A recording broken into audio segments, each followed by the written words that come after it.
Hi best friends, welcome back to my channel. So Cranberry sent me some hair. They sent me their Deepwave hair in 226s, 224s, and a matching closure. I put all of this hair into this wig, okay?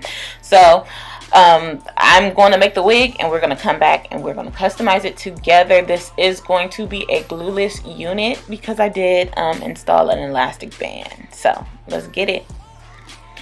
Alright you guys, so this is my wig. I'm just showing you what it looks like freshly made from my sewing machine, and then what the inside looks like. I did adhere an elastic band to it so I can wear it without, you know, necessarily having glue on it or anything like that. So I am going to bleach the knots. The knots did not come bleached, but it is pre-plucked, and I'm going to use quick blue with 30 volume developer.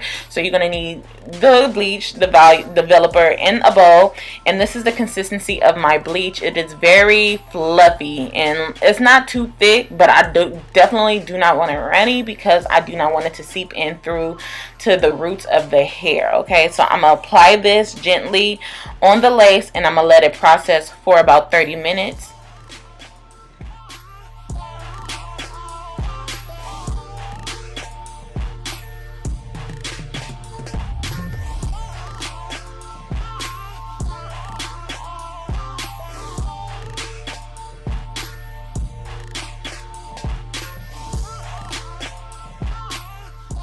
So after I let it process, I am going to wash the bleach off. So I'm going to just take some warm water and I am just going to remove all the bleach and I am going to wash the hair. But before we do any of that, before we wash the hair, you do definitely want to tone out the brassiness that's going to be in a root area of your lace, okay? So I am going to go in with my Fanola No Yellow shampoo and I am going to apply that on the wig.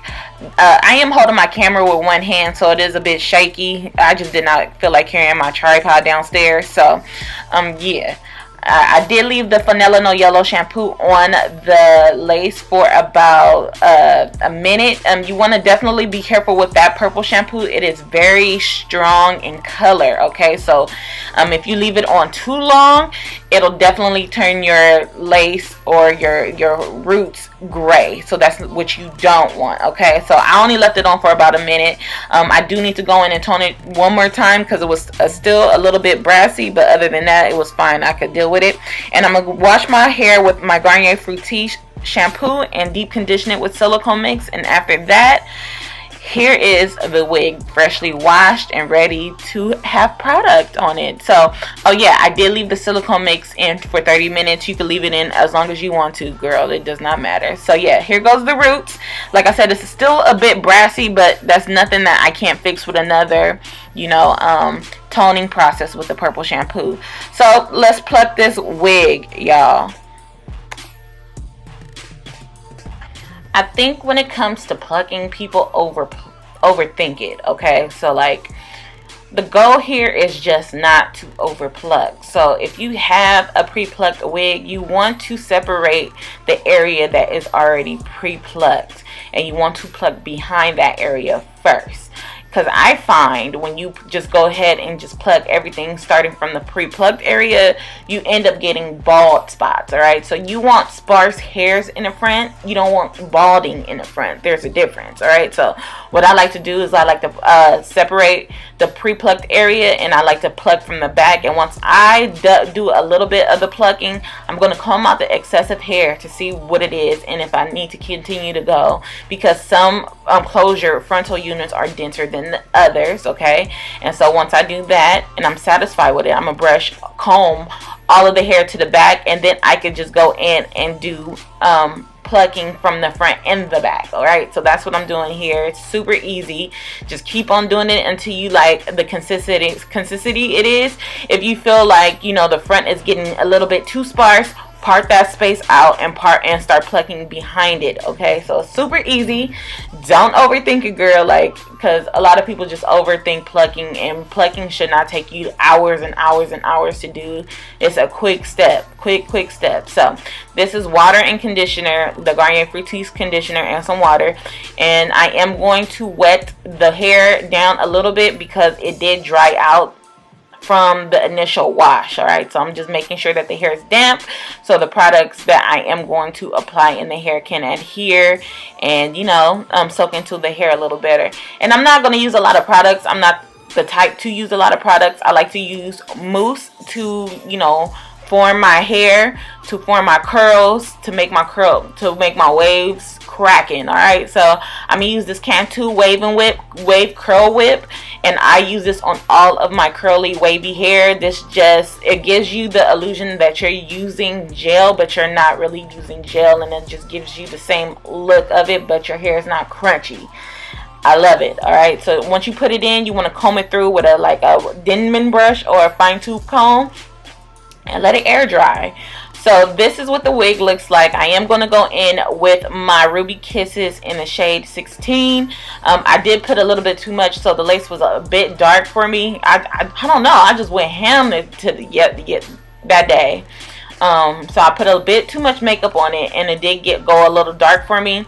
So, but it was okay, because all I could do, it's so easy. You could just wash the makeup off and then reapply the makeup that you want to use. So I'm going to cut the lace. I like to cut it in the middle, and because this is a closure, I like to cut the seams off because it'll lay very flatter, and it'll give you the illusion that it's a frontal instead of a closure when you're doing it this way.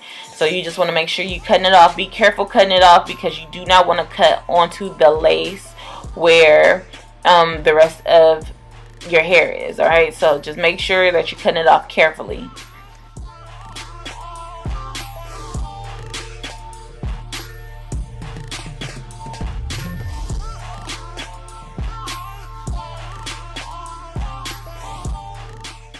So I ordered some picketing shears off of Amazon, and these are a lifesaver. Definitely do this while it's off your hair, because it could be super faster than this. But all I'm gonna do is cut the remainder of the lace off with these picketing shears, and they're zigzag shears basically, and they just gives your lace a more natural illusion than having a straight line on your face, because you can definitely see when your lace is, especially like mine, is too dark. And if I was to cut it with a straight line scissor or anything like that, you can definitely tell where the lace is. But with picketing shears, it gives you the illusion that the lace melts in a little bit better, like it's more disguised. Okay, so I love picketing shears. If you're interested in these, I will leave the details for the Amazon link down below in the description box. Okay, so this is what my wig looks like now. Since I already have molded baby hairs on my natural molded baby hairs, I'm gonna just add a little bit of the hair, not a lot, just a little bit of the hair of the closure into the baby hairs that's already sitting and laid down. So that's what I'm gonna do, and I'm gonna use a little bit of Got To Be to lay it down. And because I've just been like in the molded look like throughout the day, nothing literally holds my edges down, so throughout the day the Got To Be starts rising up anyway, and it starts looking fluffy. So I like to just mold it down and let them rise and get a little bit messy on their own. It just looks a little bit more natural for me. Okay, and so I'm gonna do that to both sides.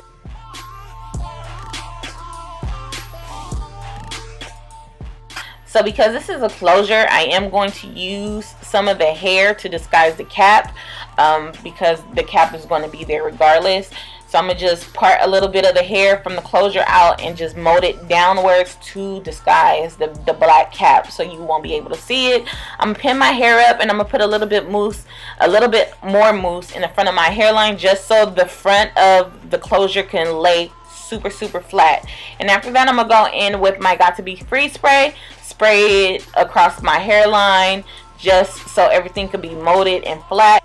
And after that, you want to take something like your strips or your scarf or your lace grip, and I've seen people use elastic bands to do this as well, just to tie down your hairline so everything could be molded and looking flat and ready to go.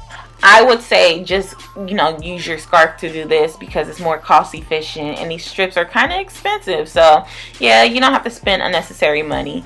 But I do want to say I did receive shedding, but I did cut my tracks. Okay, so that's going to happen with me, and then it's going to slow down, in which it did. All right, so this is what my wig looks like. I will leave all the products, and I mean all the products that I've used, down in this video, down in the description box. All right, and I'm just gonna give you some close-ups and some cute shots of the hair.